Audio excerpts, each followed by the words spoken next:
কল্যাণীর পর এবার কৃষ্ণনগর, ফের আচমকা হাসপাতালে স্বাস্থ্য প্রতিমন্ত্রী। দেখছেন সেই ছবি। নদিয়ার শক্তিনগর জেলা হাসপাতালে সারপ্রাইজ ভিজিট করলেন সুমনা সরকার। হাসপাতালে দালাল রাজের বিরুদ্ধে কড়া বার্তা দিলেন তিনি।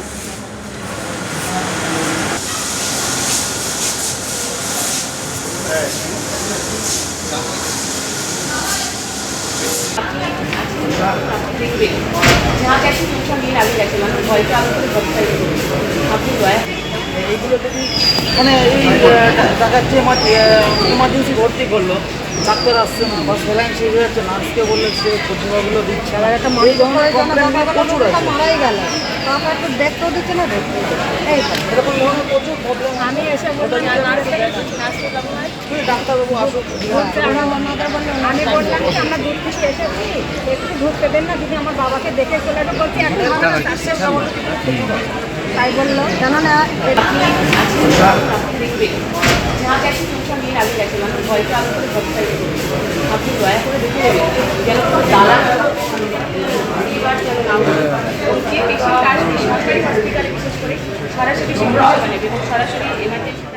অভিষেক বন্দ্যোপাধ্যায়ের সেবাশ্রয়ে ফের বেনজির দুর্নীতির অভিযোগ সামনে এসেছে। সেবাশ্রয় ক্যাম্পে ছড়িয়ে ছিটিয়ে রয়েছে সরকারি মেডিকেল কলেজে বানানো ল্যাব রিপোর্ট। এই ক্যাম্পে রোগীদের পরীক্ষা নিরীক্ষা ডায়মন্ড হারবার মেডিকেল কলেজের ল্যাবে হয়েছে। সরকারি হাসপাতালের ল্যাবে তৈরি সেবাশ্রয় রোগীদের রিপোর্ট, সেখানে ডাক্তারের নাম নেই, সই নেই, রেজিস্ট্রেশন নম্বর পর্যন্ত নেই।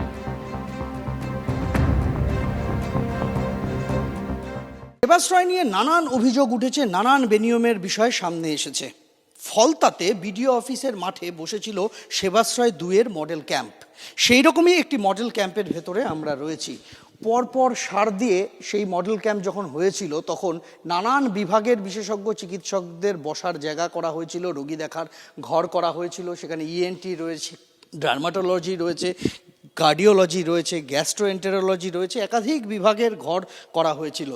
কিন্তু যে ল্যাব বলে যে ঘরের বাইরে লেখা রয়েছে, সেই ঘরের ভেতরে উকি দিলেই চোখ কপালে উঠে যাবে। কেন? তার কারণ ল্যাবের ভেতরে ছড়িয়ে ছিটিয়ে পড়ে রয়েছে যে কাগজগুলো, তার গায়ে কি লেখা রয়েছে? তার গায়ে লেখা রয়েছে Diamond Harbour government medical college and hospital, government of West Bengal, central lab requisition cum report. এরকম গোছা গোছা রিপোর্ট পড়ে রয়েছে সেবাশ্রয় ক্যাম্পের, সেবাশ্রয় 2-এর ক্যাম্পের ভেতরে। এবং সবথেকে চাঞ্চল্যকর বিষয়টা হচ্ছে, কোনো রিপোর্টে, কোনো ল্যাব রিপোর্টে কোনো চিকিৎসকের সই নেই। আমরা যদি একটা একটা করে দেখি, তারিখ কি রয়েছে? তারিখ রয়েছে জানুয়ারি 2026, বেশিরভাগেরই জানুয়ারি 2026-এর তারিখ, কিন্তু কোনোটারই নিচে কোনো স্বাক্ষর নেই চিকিৎসকের। কে এই রিপোর্টটা বানিয়েছেন তা জানার কোনো উপায় এই মুহূর্তে আর নেই। আমরা এখানে দেখতে পাচ্ছি যে এখানে পানুজা বিবির রিপোর্ট রয়েছে, সাবেরা খাতুনের রিপোর্ট রয়েছে, অনিমা চৌধুরীর রিপোর্ট রয়েছে, পড়ে রয়েছে এখানে আমরিবা দাসের রিপোর্ট রয়েছে, এখানে এস ঘোষ বলে একজনের রিপোর্ট, জহিরা বিবির রিপোর্ট, এবং বাকি যে কাগজগুলো রয়েছে সেগুলোও উল্টোলে দেখা যাবে যে সেগুলোও কিন্তু একাধিক রিপোর্ট, সবকটাই হেমাটোলজি বিভাগের রিপোর্ট। কিন্তু কোনোটাতেই কোনো রিপোর্টে কোনো স্বাক্ষর নেই এখানে। এবং একটা সরকারি মেডিকেল কলেজ হাসপাতালের যখন কোনো রোগীর রিপোর্ট তৈরি হয় সেই ল্যাবের, সেখানে অবশ্যই সেই রোগীটি কোন আউটডোরে দেখিয়েছেন অথবা কোন বিভাগে তিনি ভর্তি রয়েছেন সেই বিষয়টা উল্লেখ থাকে। এখানেও রয়েছে, যেহেতু সরকারি মেডিকেল কলেজ হাসপাতাল, তার একটা ছাপানো ফরম্যাট রয়েছে। সেই ফরম্যাটে এখানে লেখা রয়েছে ওপিডি নেম স্ল্যাশ দিয়ে রয়েছে ওয়ার্ড নাম্বার, অর্থাৎ কোন ওয়ার্ড অথবা ওয়ার্ডে রোগী ভর্তি রয়েছেন অথবা কোন ওপিডিতে রোগীকে দেখানো হয়েছে। এখানে অদ্ভুতভাবে ওপিডি নেম এবং ওয়ার্ড নেমের পাশে লেখা রয়েছে সেবা, অর্থাৎ সেবাশ্রয়ের সংক্ষিপ্ত একটা শব্দ এখানে উল্লেখ করা হয়েছে। অর্থাৎ এটা সরকারি মেডিকেল কলেজ হাসপাতালের রোগীদের নয়, এই রিপোর্ট সেবাশ্রয় ক্যাম্পের। কিন্তু কিভাবে কেন ডায়মন্ড হারবার মেডিকেল কলেজ, রাজ্যের সরকারি একটি মেডিকেল কলেজ, সেখানে সেবাশ্রয় ক্যাম্প থেকে পাঠানো রোগীদের নমুনা যাবে এবং সেগুলি পরীক্ষা হবে এবং সেখানে সরকারি হাসপাতালের কোনো ওয়ার্ড বা ওপিডির উল্লেখ থাকবে না, শুধু লেখা থাকবে সেবা এবং নিচে কোনো চিকিৎসকের স্বাক্ষরও থাকবে না, তার কোনো রেজিস্ট্রেশন নাম্বার থাকবে না। এ ঘটনা নজিরবিহীন।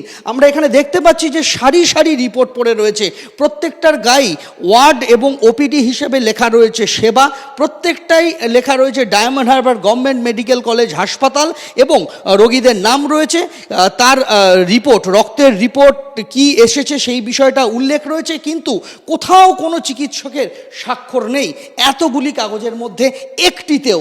এটাই ডায়মন্ড হারবার মেডিকেল কলেজের ভূমিকা নিয়ে প্রশ্ন তুলে দিচ্ছে যে তাদেরকে এ কাজ করতে বাধ্য কারা করেছিল এবং তারা কি সরকারের থেকে অনুমতি নিয়ে তারপর সেবাশ্রয়ের রোগীদের এই রিপোর্ট তৈরি করেছিলেন? যদি তারা সে কাজ করে থাকেন তাহলে রিপোর্টে কেন চিকিৎসকের নাম নেই, চিকিৎসকের স্বাক্ষর নেই, চিকিৎসকের রেজিস্ট্রেশন নাম্বার নেই? কেন একটা মেডিকেল ক্যাম্প থেকে যাওয়া রোগীদের নামের পাশে ওয়ার্ডের জায়গায় শুধু সেবা উল্লেখ করে দেওয়া হলো? এই প্রশ্নগুলোর উত্তর কিন্তু এখনও পাওয়া যায়নি। স্বাস্থ্য ভবন গোটা ঘটনাটা তদন্ত করছে এবং দেখা হচ্ছে কোন চিকিৎসক এই কাজ করেছেন এবং সেই চিকিৎসককে এই কাজ করতে বাধ্য করা হয়েছিল কিনা এবং তিনি কার অনুমতিতে এই কাজটা করেছেন। এই সেবাশ্রয় নিয়ে গতকালই বিধানসভায় দাঁড়িয়ে অভিষেক বন্দ্যোপাধ্যায়কে চরম হুঁশিয়ারি দিয়েছিলেন মুখ্যমন্ত্রী শুভেন্দু অধিকারী। বড় স্ক্যাম সামনে এসেছে এবং কাউকে ছাড়া হবে না। একাধিক থানায় অভিযোগ দায়ের হয়েছে। সেবাশ্রয় ক্যাম্পে শিশু মহিলার অঙ্গহানি হয়েছে, মেডিকেল কলেজের পড়ুয়াদের দিয়ে চিকিৎসা করানো হয়েছে। এটা খুনের মামলা, কেউ বাঁচাতে পারবে না। কি বলেছিলেন মুখ্যমন্ত্রী শোনাবো। একটি বড় স্ক্যাম সামনে এসেছে, ভাইপোর সেবাশ্রয় ক্যাম্পে স্ক্যাম। ইতিমধ্যে আমাদের বিষ্ণুপুর পিএসএ একাধিক কেস আমাদের ফাইল হয়েছে, এফআইআর। এই চিটিংবাজটা দেখুন, বাচ্চাটার হাত গেছে, দেখুন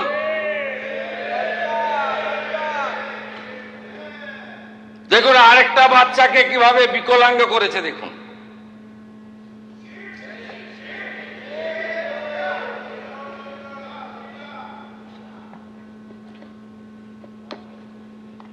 এই দিদির পাটা গেছে দেখুন।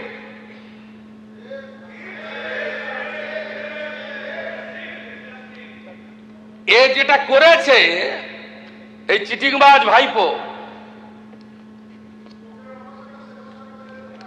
আল্ট্রাসোনোগ্রাফি মেশিন বাইরে নিয়ে গেছে,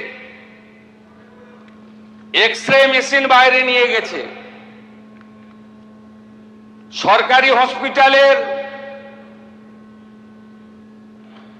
ডাক্তারদের বাইরে নিয়ে গেছে,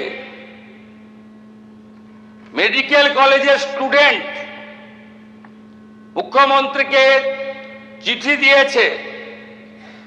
মেডিকেল কলেজের স্টুডেন্ট ডাক্তার হতে পারে, চিকিৎসা করতে পারে? তো একবার ঢুকলে বেরোবে না, এ তো খুনের মামলা। একে কেউ বাঁচাতে পারবে না, এই চিটিংবাজ ভাইপোকে কেউ বাঁচাতে পারবে না। আগে তো সবকে তুলবো। যাকে রাজনৈতিক টার্গেট করা হচ্ছে তিনি তো বিধানসভার সদস্য নন, ফলে তিনি তো আত্মপক্ষ সমর্থনের কোনো সুযোগ পাচ্ছেন না, ফলে তিনি তো এমপি। তো তাহলে বিজেপি লোকসভায় বিষয়টা তুলুক না। সেবাশ্রয় নিয়ে যা যা সমস্যা লোকসভায় বিজেপির এমপিরা তুলুন, সেখানে তো এমপি ডায়মন্ড হারবার তার বক্তব্য রাখার সুযোগ পাবে। যে ব্যক্তি বিধানসভার সদস্য নন তাকে সবাই মিলে একটা অনুপস্থিত, যিনি বিধানসভায় আত্মপক্ষ সমর্থন করতে পারবেন না, তাকে বারবার আক্রমণ করে বিধানসভায় কী লাভ আছে? আমি সেবাশ্রয়কে ডিফেন্ডও করছি না, সাপোর্টও করছি না, বাট যে ব্যক্তিকে টার্গেট করা হচ্ছে বিধানসভায়, আর বাকিটা আইনের পথে, যেখানে অভিযোগ আছে পুলিশ তদন্ত করবে, যারা সেবাশ্রয়ের অর্গানাইজার তারা আইনে বুঝবেন।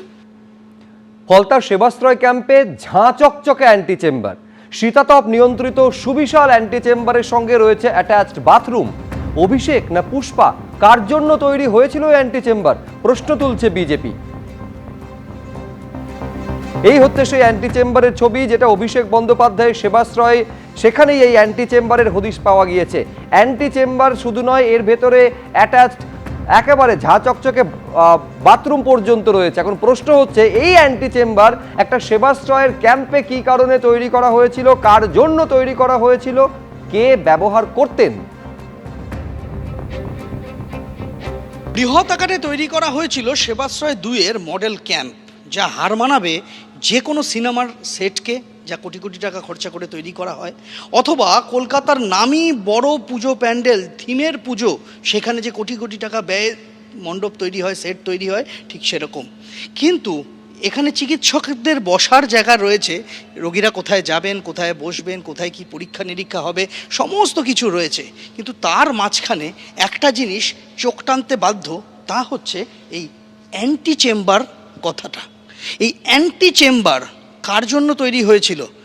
চিকিৎসকেরা চেম্বারে বসেন রোগী দেখতে, রোগীরা সেখানে যান, কিন্তু সেটা অ্যান্টি চেম্বার নয়। সেবাশ্রয় 2-এর যে ক্যাম্প, সেই সেবাশ্রয় 2-এর ক্যাম্পে এসে এই অ্যান্টি চেম্বারের দেখা পাওয়া গেল। এই অ্যান্টি চেম্বারের ভেতরে কি আছে চলুন একবার দেখা যাক। এই অ্যান্টি চেম্বার একেবারে শীততাপ নিয়ন্ত্রিত একটা ঘর তৈরি করা হয়েছিল, যেখানে সুন্দরভাবে সাজানো গোছানো পুরোটা। এখানে আমরা দেখতে পাচ্ছি হয়তোবা এখানে কোনো টেলিভিশন সেট ছিল, তার ব্যবস্থা করা রয়েছে। এখানে একেবারে সুদৃশ্য ঘর, এখানে ফল সিলিং করে দেওয়া রয়েছে আলাদা করে। ঘরের মধ্যে যদিও এখনও এই মুহূর্তে কোনো আসবাব নেই, হয়তো ছিল সে সময়, কিন্তু এই অ্যান্টি চেম্বার কী প্রয়োজনে তৈরি করা হয়েছিল তার কোনো উত্তর কিন্তু পাওয়া যায়নি।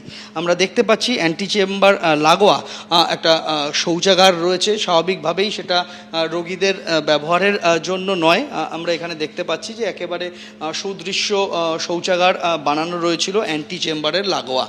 কিন্তু একটা মেডিকেল ক্যাম্পে এই অ্যান্টি চেম্বার কিসের প্রয়োজনে বানানো হয়েছিল, কারাই বা এই চেম্বার ব্যবহার করেছিলেন, কাদের জন্য এই চেম্বারের ঘরের দরজা খোলা হতো, কারা ঢুকতেন, কতক্ষণ থাকতেন, এসব প্রশ্নের কিন্তু কোনো উত্তর এই মুহূর্তে পাওয়ার কোনো জায়গা নেই। শুধু জলজল করছে লেখাটা অ্যান্টি চেম্বার, যেখানে অন্য আর 5টা বিভাগের নাম রয়েছে, বিভাগ রয়েছে, রোগী দেখার জায়গা রয়েছে, আর সব শেষ ঘরটা অ্যান্টি চেম্বার।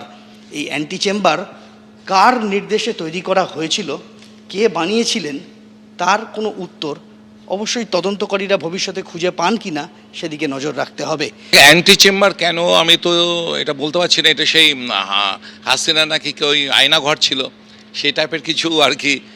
কোনো অবৈধ কাজকর্ম হতো কিনা সেটা তদন্ত করলেই বোঝা যাবে। এবং সেখানে কি কি টেবিল চেয়ার পেয়েছেন, খাট পেয়েছেন কি? তো আমার মনে হচ্ছে যে আমি তো এখনো পর্যন্ত কোনো ক্যাম্পে এই টাইপের কোনো দেখিনি যে অ্যান্টি চেম্বার। আর আপনি যে মেডিকেলে যে সমস্ত ল্যাব রিপোর্টগুলো পেয়েছেন, তাতে যে ডাক্তারের সই নেই, এইটা তদন্তকারী সংস্থা দেখা উচিত যে ডায়মন্ড হসপিটাল থেকে এই কাগজগুলোকে পাঠানো হতো, এবং যে সমস্ত লোকেরা আসতো তাদের নাম এবং ফলস রিপোর্ট দেখিয়ে নিচের তলাটা শুধুমাত্র ডায়মন্ড কলেজের ল্যাব টেকনিশিয়ানের সিগনেচার জন্য রেখে দেওয়া হতো কিনা। অর্থাৎ হসপিটাল থেকে ব্লাড কিটগুলো এবং বিভিন্ন যে ল্যাবের যে মেটেরিয়ালসগুলো, সেগুলো বিক্রির কোনো চক্র আছে কিনা। যেই রিপোর্টগুলো সেখানে দেখিয়ে দিত যে পেশেন্ট এসেছিলো হসপিটালে, অথচ একটা কোটি কোটি টাকার একটা মেটেরিয়ালস এবং যে সমস্ত ল্যাব কিট সেগুলো সব বিক্রির করা হতো কিনা, এটাও তদন্তের আওতায় আনা প্রয়োজন। এবং প্রাথমিকভাবে সিএমএইচ, 2 সিএমএইচ, একজন তো প্রমোশন পেয়ে গেছেন, এদের দুজনকে অবশ্যই তদন্তের আওতায় আনা উচিত। আমি জানি না যে সেবাশ্রয় এত বড় একটা দুর্নীতির পরেও সিএমএইচ কী করে প্রমোশন পেলেন। ফলতায় সেবাশ্রয় ক্যাম্পে একের পর এক বেনিয়ম ধরা পড়েছে। একেবারে ক্যাম্পের ভিতরে গিয়ে দেখা গেল মাটিতে পড়ে রয়েছে chest X-ray plate. Chest X-ray plate রয়েছে, কিন্তু তার সঙ্গে কোনো রিপোর্ট দেওয়া হয়নি। দেখুন, এ যেন রোগীদের নিয়ে রীতিমতো ছেলে খেলা করা। তার চিকিৎসা সংক্রান্ত যাবতীয় নথিপত্র ছড়িয়ে ছিটিয়ে ফেলে রাখা এবং তাকে ফেরত না দেওয়া। যেমন আমরা দেখতে পাচ্ছি যে এখানে সেবাশ্রয় 2 ক্যাম্পের ভেতরে কোনো রোগী বা রোগিনীর এইরকমই চেস্ট এক্সরের রিপোর্ট পড়ে রয়েছে। আমরা যদি এটা দেখি, এখানে নাম রয়েছে মারুফা বিবি, এবং এটা তৈরি করা হয়েছিল SSKM হাসপাতাল থেকে। তৈরি করা হয়েছিল 2024 সালের জুলাই মাসে, 19শে জুলাই। সেই রিপোর্ট, অর্থাৎ সেবাশ্রয় ক্যাম্প যখন হয় তার অনেক আগের রিপোর্ট, অর্থাৎ রোগীর নথি পড়ে রয়েছে এখানে। আরেকটা রিপোর্টের দিকে যদি আমরা তাকাই, এটাও SSKM হাসপাতাল থেকে করা হয়েছিল, এটাও এক রোগীর। এটা এখানে তারিখ রয়েছে 2021 সালের 20 জুলাই, অর্থাৎ তৈরি করা হয়েছিল আজ থেকে 5 বছর আগে। এই সমস্ত রিপোর্ট, রোগীদের নথি, সেগুলো পড়ে রয়েছে সেবাশ্রয় ক্যাম্পের ভেতরে জায়গায় জায়গায়। আচ্ছা, কিছুক্ষণ আগে আপনাদের সামনে কি রাখলাম, এই সেবাশ্রয় ক্যাম্পে রিপোর্ট রয়েছে, সেই রিপোর্টে না আছে চিকিৎসকের নাম, না আছে চিকিৎসকের সই, না আছে চিকিৎসকের রেজিস্ট্রেশন নাম্বার। উল্টো ছবিও ধরা পড়েছে। রিপোর্ট রয়েছে, সেখানে চিকিৎসকের নাম রয়েছে, রেজিস্ট্রেশন নাম্বার রয়েছে, স্ট্যাম্প রয়েছে, সই রয়েছে, কিন্তু সেই রিপোর্টে কোনো তথ্য নেই, একেবারে ফাঁকা। চিকিৎসকের স্ট্যাম্প, সই করা ফাঁকা কাগজ ছড়িয়ে ছিটিয়ে রয়েছে ক্যাম্পে। দেখুন, সেবাশ্রয় 2 এর মডেল ক্যাম্প ফলতাতে, তার ভেতরে এসে চক্ষু চড়কগাছ হওয়ার জোগাড়। সেখানে কি পড়ে নেই আমরা দেখতে পাচ্ছি। এর আগে যেমনটা আপনাদের দেখিয়েছিলাম, ডায়মন্ড হারবার মেডিকেল কলেজের সেন্ট্রাল ল্যাবের রিপোর্ট এবং চিকিৎসকদের নাম, রেজিস্ট্রেশন, স্বাক্ষরহীন সেই সরকারি রিপোর্ট পড়ে রয়েছে এখানে, যেটা সরকারি মেডিকেল কলেজ হাসপাতাল থেকে তৈরি করা হয়েছিল। এরকম গোছা গোছা রিপোর্ট, মানে গুণে শেষ করা যাবে না, এত বিপুল পরিমাণ রিপোর্ট এখানে পড়ে রয়েছে আমরা দেখতে পাচ্ছি। এই শেষ নয়, এখানে পড়ে রয়েছে একাধিক আল্ট্রাসাউন্ড রিপোর্ট, অর্থাৎ USG করা হয়েছিল সেবাশ্রয় 2 এর নামে, লেটার হেড রয়েছে আমরা দেখতে পাচ্ছি, এবং প্রত্যেকটা এখানে USG রিপোর্ট এখানে পরপর পড়ে রয়েছে। আল্ট্রাসোনোগ্রাফি, রোগীর নাম দেওয়া রয়েছে, তারিখ দেওয়া হয়েছে, সবটাই 2026-এর, কোনোটা জানুয়ারি, কোনোটা ফেব্রুয়ারি। এই সমস্ত রিপোর্ট, এগুলো সব প্রত্যেকটার মাথায় লেখা রয়েছে USG, আল্ট্রাসোনোগ্রাফি রিপোর্ট। এইরকমই আল্ট্রাসোনোগ্রাফি থেকে শুরু করে রক্ত পরীক্ষার রিপোর্ট, যেগুলি রক্ত পরীক্ষার রিপোর্টগুলো প্রত্যেকটা ডায়মন্ড হারবার মেডিকেল কলেজ হাসপাতালের নাম লেখা, এরকম রিকুইজিশন স্লিপ, যেটা সংখ্যায় নিরিখে ধরতে গেলে শয়ে শয়ে এই ধরনের রিপোর্ট পড়ে রয়েছে। এবং তার মধ্যে থেকে আরেকটি জিনিস চাঞ্চল্যকর বললেও কম বলা হয়, এখানে একটা আমরা দেখতে পাচ্ছি যে একটা প্রেসক্রিপশন, ফাঁকা প্রেসক্রিপশন, এবং সম্ভবত এখানে রোগীর হৃদযন্ত্রের সমস্যা সংক্রান্ত তার নানান প্যারামিটার সেখানে লেখা হবে, সেরকম একটি রিপোর্ট, যেখানে নিচে চিকিৎসকের নাম, রেজিস্ট্রেশন নাম্বার রয়েছে। আমরা দেখতে পাচ্ছি যে এখানে চিকিৎসক অমিত কুমার মণ্ডল MBBS, এবং তার যে অন্যান্য ডিগ্রি রয়েছে সেই সমস্ত কিছু লেখা রয়েছে। নিচে তার রেজিস্ট্রেশন নাম্বার রয়েছে, এমনকি চিকিৎসকের ফোন নাম্বারও রয়েছে, তিনি কার্ডিওলজিস্ট সেটা বলা রয়েছে। কিন্তু গোটা পাতাটাই ফাঁকা, অর্থাৎ একটা ফাঁকা প্রেসক্রিপশন, একটা ফাঁকা রিপোর্ট তৈরি করার কাগজ, যেটা সেবাশ্রয় 2 এর জন্য বানানো হয়েছিল। একেবারে ছাপানো হরফে চিকিৎসকের যাবতীয় তার পরিচয়, বৃত্তান্ত এখানে লেখা রয়েছে, কিন্তু সেই রিপোর্টটা তৈরি করা হয়নি। অর্থাৎ এরকমও হয়েছে যে ফাঁকা কাগজ রেখে দেওয়া হয়েছে এবং সেখানে চিকিৎসককে দিয়ে আগে থেকে স্ট্যাম্প সই করিয়ে নেওয়া হয়েছে, পরে সেই রিপোর্ট তৈরি হবে বলে রাখা রয়েছে। সেটাও কিন্তু একই রকমভাবে বেআইনি, এমনটাই বলছেন চিকিৎসকেরা। সেবাশ্রয় নিয়ে গতকালই পদক্ষেপ করার হুঁশিয়ারি দিয়েছেন মুখ্যমন্ত্রী শুভেন্দু অধিকারী। আরও জানিয়েছেন, রাজ্য পুলিশের CID, STF দিয়ে তদন্ত এবং অভিযান চলছে। ক্যাম্পে যারা ক্ষতিগ্রস্ত হয়েছেন তাদের অভিযোগে FIR দায়ের করা হয়েছে, কাউকে ছাড়া হবে না। এক্সরে মেশিন সিজ করেছি আমরা, USG মেশিন সিজ করেছি আমরা, এক্সপায়ারি সমস্ত ওষুধ সিজ করেছি, এবং এই খাতে পূর্ব মেদিনীপুর জেলা শাসক এবং দক্ষিণ 24 পরগনা জেলা শাসক ডায়মন্ড হারবার এবং নন্দীগ্রামের সেবাশ্রয় প্রকল্পের মাধ্যমে সরকারি যে অর্থ ব্যয় হয়েছে, সরকারি যে ডাক্তারদের ডিউটিতে লাগানো হয়েছিল, সেগুলো আমরা করেছি।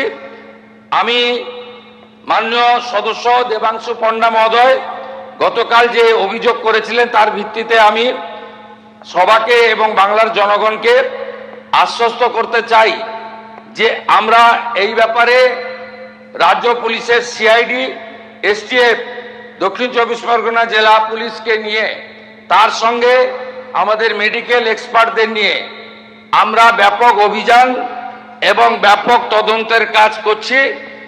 মানুষের জীবন নিয়ে যারা ক্ষতি করেছেন এবং এই ক্যাম্পে যারা ক্ষতিগ্রস্ত হয়েছেন তাদের প্রত্যেকটি অভিযোগকে এফআইআর হিসেবে ট্রিট করা হয়েছে। এবিপি আনন্দ, এগিয়ে থাকে, এগিয়ে রাখে।